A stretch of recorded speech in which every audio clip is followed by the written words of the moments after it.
maintenant passer à la dernière partie, qui est donc une étude de cas sur la conception de réseau logistique, donc qui est quelque chose sur lequel je suis encore en train de travailler actuellement pendant mes travaux de thèse. Donc tout d'abord, le problème, c'est un problème de circuit court. Alors je ne sais pas si vous en avez déjà entendu parler ou pas. Donc ce qu'on appelle un circuit court, en fait, c'est faire de la vente. Donc c'est les producteurs qui doivent faire la vente de leurs produits, soit de manière directe. Donc par exemple, quand ils vont dans les marchés ou si les gens viennent à la ferme acheter leurs produits, ou bien de manière indirecte, mais à condition qu'il y ait seulement un seul intermédiaire. Donc le but un peu de ce type d'activité, c'est de ne pas passer par trop d'intermédiaires, donc les systèmes classiques avec les distributeurs, les grossistes, et afin que les producteurs puissent avoir un plus grand bénéfice par rapport à ce qu'ils produisent. Donc on parle aussi de circuits de proximité, où là, c'est de dire que tous les acteurs doivent aussi être sur un même territoire. Parce que si vous regardez la définition du circuit court, il faut un intermédiaire, mais ça veut dire que si vous avez un producteur au Brésil qui produit des fruits, s'il les amène directement en France, c'est quand même un circuit court s'il n'y a pas d'intermédiaire. Donc en plus, on rajoute une notion de proximité pour que tous les acteurs soient sur un même territoire. Alors ensuite, donc, vu que la distribution, ce n'est pas le cœur de métier des producteurs, ce qu'on essaye de faire, c'est de dire, dans ce cadre-là, on va concevoir un réseau de distribution des produits, donc en circuit court, sur un territoire donné. Mais on va utiliser quand même quelques plateformes logistiques. Et donc sur ces plateformes, les producteurs pourront amener leurs produits, et puis ensuite les plateformes iront livrer les clients. Alors, ce sera l'intermédiaire. Et donc ce qu'il faut décider, par contre, c'est de savoir où est-ce qu'on ouvre les plateformes parmi un ensemble de plateformes qu'on propose. Ensuite, de savoir donc, ce que j'ai appelé l'ouverture de service, c'est de savoir les producteurs vers quelle plateforme ils vont aller livrer, les plateformes vers quels clients elles vont livrer, et les producteurs ils peuvent aussi livrer les clients, mais lesquels. Et ensuite, les flux de produits, c'est de savoir, on sait qui livre qui, mais il faut aussi décider en quelle quantité. Parce que les clients ont une demande précise, et donc il faudra dire quelle quantité de produits on livre. Et donc avec la prise en compte donc, de la saisonnalité des produits qui est différente selon les mois, donc sans faire de stockage, vu que c'est des produits frais. Et le transbordement, c'est si une plateforme livre une autre plateforme. Mais vu que c'est des circuits courts, on va aussi limiter ce nombre de transbordements. Donc ce problème, on considère en fait un ensemble de producteurs, donc une certaine offre de production sur leurs produits. Donc leurs produits, selon les mois de l'année, il y a certains mois ici où où les produits ne sont pas disponibles. D'accord ? Donc on devra bien considérer séparément tous les mois de l'année. Ensuite, on a un ensemble de clients. Alors qui dans cette étude, ce sera des restaurants scolaires en fait. Et donc ces clients, eux, sur une liste de produits donnés, ils ont une certaine demande pour chaque semaine. D'accord ? Et ensuite, donc on a un ensemble ici de plateformes, mais qui sont des plateformes potentielles. Ce n'est pas des plateformes qui existent encore aujourd'hui. D'accord ? Et pour le décideur, il dit, voilà les plateformes, voilà potentiellement où je veux bien ouvrir des plateformes. Et il veut justement décider lesquelles on va ouvrir. Donc ça, c'est le premier problème, qui est de savoir justement, parmi les plateformes possibles, lesquelles on ouvre. Et ensuite, il y a possibilité effectivement, donc, soit qu'un producteur ici livre directement un client, ou bien un producteur peut livrer une plateforme, ensuite la plateforme pourra livrer une autre plateforme, et ensuite on livrera le client. Ou bien, l'autre possibilité, c'est que le producteur livre une plateforme qui directement livre des clients. Donc il faut prendre en compte ces trois possibilités de livraison. Et donc, par contre, ici, là, ce qu'on appelle le transbordement, on a le droit d'en faire qu'un seul. Alors là, j'ai mis que 2 plateformes, donc il peut y en avoir qu'un seul, mais en vrai, on peut avoir plus que 2 plateformes. Et aussi au niveau des coûts de transport, c'est là où interviennent par exemple un petit peu les aspects économie. Ben, les producteurs, quand ils livrent les plateformes, en fait, on considère qu'ils ont un véhicule personnel, donc que le coût, ça ne dépend pas tellement de la quantité de produits qu'ils chargent dans leur véhicule, mais ça va surtout dépendre de la distance qu'ils font pour aller jusqu'au client ou jusqu'à la plateforme. Donc en fait, ce coût-là, ben, on dit nous qu'il est fixe par rapport à la quantité qui est transportée. Et par contre, les plateformes qui livrent les clients, en général, eux, ils ont vraiment des gros camions et ils peuvent s'arranger différemment. Et eux, là où ce qui est plus important dans leur coût, c'est de savoir comment est chargé le camion. Donc là, pour une plateforme, le coût, il sera beaucoup plus dépendant de la quantité qui est transportée. D'accord ? Donc ça, dans la littérature, c'est ce qu'on appelle le problème de transport avec coût fixe. Alors j'ai mis ici, c'est NP difficile, ça veut dire, ben, ça c'est des problèmes pour lesquels on sait qu'il n'y a pas de, on ne peut pas avoir de solution en un temps de résolution raisonnable, si on veut. Pas de solution exacte. Alors là, je vous ai présenté ici, donc tout à l'heure, je vous ai présenté un peu la programmation linéaire. Ben, ce problème, on peut le modéliser ici, comme ça, comme un programme linéaire. Alors, pas tout à fait linéaire, parce qu'il y a des variables ici, là, si vous regardez l'équation 11, qui sont en 0,1. Mais ce problème, il peut tout à fait s'expliquer.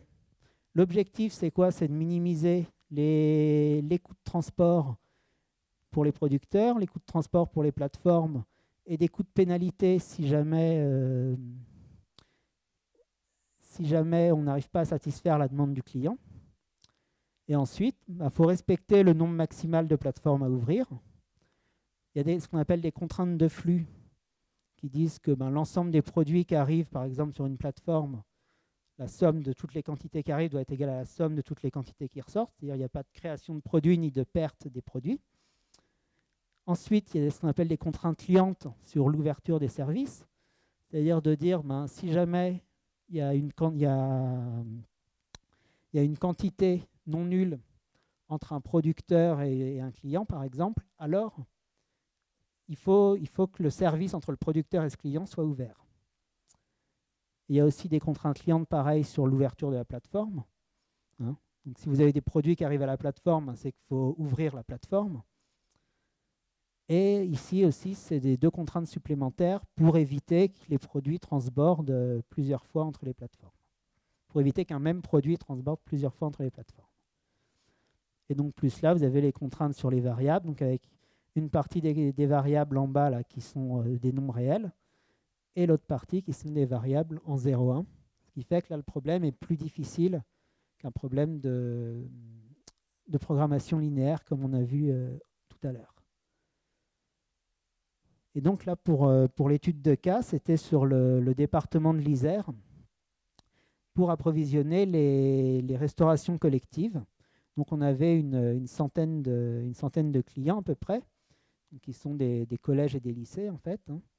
Donc ça, c'est le Conseil général de l'Isère qui nous a donné ces clients-là.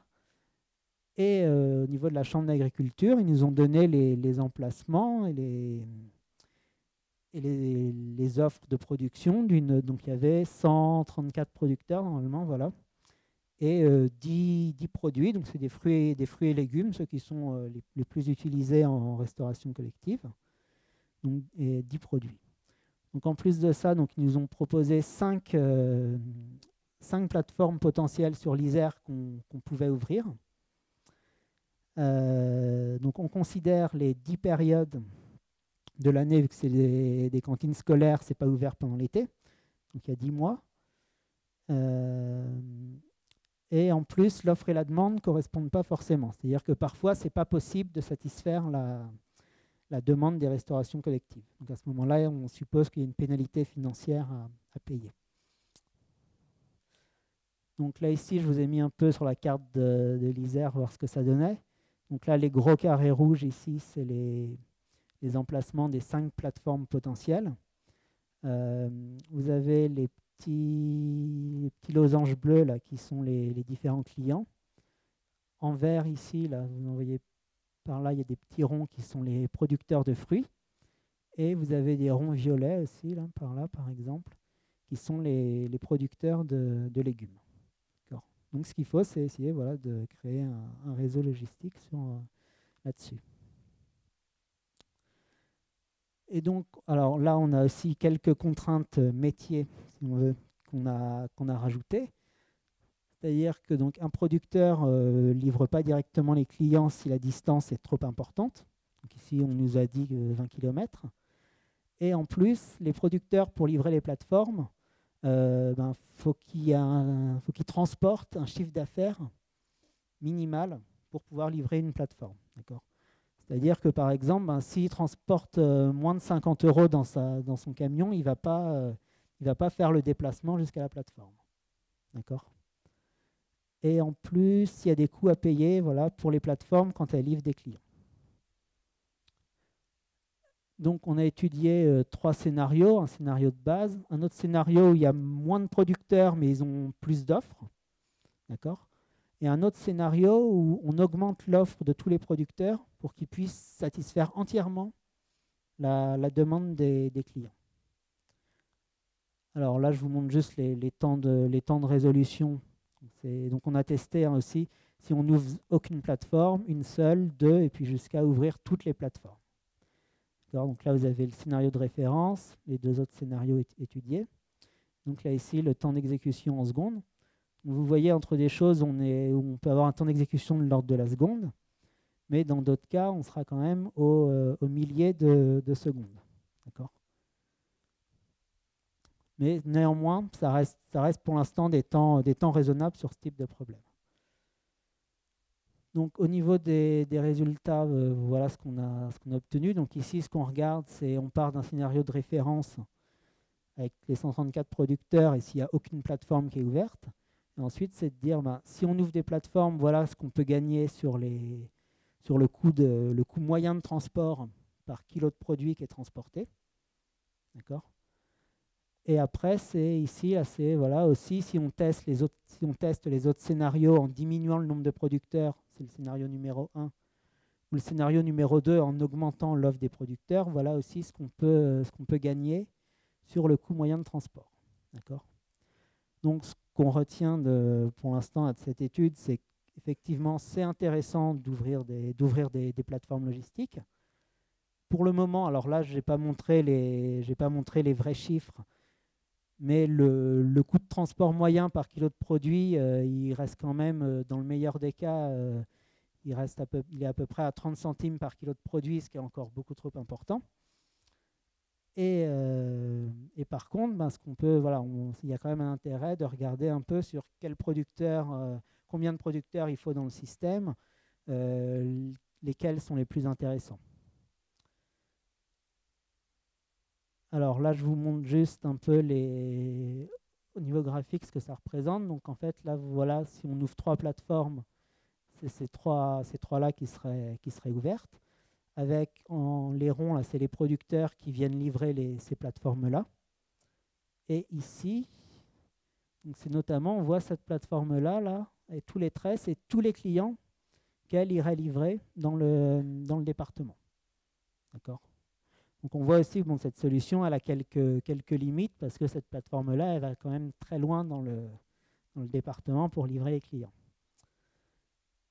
Mais au niveau des perspectives sur ce problème, qu'on essaye de regarder, c'est des méthodes de résolution qui soient plus efficaces. Dans le cas où on serait sur des problèmes peut-être moins structurés, si vous vous rappelez au début où sont implantés les différents acteurs, en général, les producteurs sont implantés un peu tous à côté les uns des autres, une certaine structure. Mais dans un cadre plus général, est-ce qu'on résout toujours aussi bien le problème ? Donc là, la réponse est non. Et aussi pour des problèmes de plus grande taille, parce que là, on avait seulement une centaine de clients. Mais on peut passer à des cas aussi où on peut livrer autre chose que les restaurations collectives. donc avoir beaucoup plus de clients. Et dans ce cas-là, ben, les méthodes de résolution, justement, le temps de résolution, c'est plus un millier de seconde, mais c'est vraiment beaucoup plus. D'accord ? Et donc, dans ce cas-là, ce qu'on regarde, c'est d'autres méthodes de résolution plus compliquées, en essayant de décomposer un peu le problème en fonction de sa structure, ou ce qu'on appelle des méthodes heuristiques, c'est-à-dire cette fois, ben, on ne va plus essayer de chercher la solution optimale, mais juste déjà une bonne solution, avec si possible en sachant si on est loin ou pas de la solution optimale. Et ensuite, donc l'étude de cas, c'est aussi essayer, est-ce qu'on teste un peu des scénarios différents, voir ce que ça peut donner.